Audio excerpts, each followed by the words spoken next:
बच्चों को उच्च शिक्षा के लिए ईरान भेजने के पीछे के कारणों का खुलासा किया है। उनका कहना है कि वो ईरान में अपने बच्चों, खासकर अपनी बेटियों के लिए सुरक्षा की भावना महसूस करते हैं।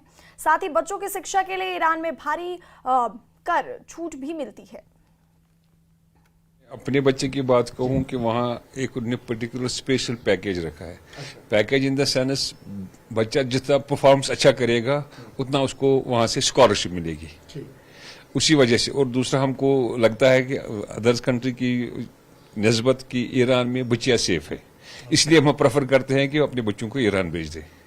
एक्चुअली जो जे.एन.के की बात को छोड़ के ऑल इंडिया की बात में करूँ, इसमें से पहला पॉइंट है कि टैक्स की प्रॉब्लम है। आप जब देखते हैं टैक्स हर चीज़ पे अभी देखिए टैक्स कितना है। किसी भी आप खाने की चीज़ लाते हैं, प्रोडक्ट कोई लाते हैं, उस पर भी टैक्स चढ़ा है 18%। हम तो जितना कमाते हैं, अगर हम 10 लाख भी साल में कमाएंगे, आप देखिए फिर हम अपने ही प्रॉफिट को देखिए कैसे कन्वर्टेबल लेते हैं हमको, हमारे से टैक्स है कि नहीं, सीधी बात है। चिप्स भी अगर हम लेंगे, अपने जो तक कमाया होगा हमने पैसे, अपने पैसे, उसको भी हमको टैक्स देना है।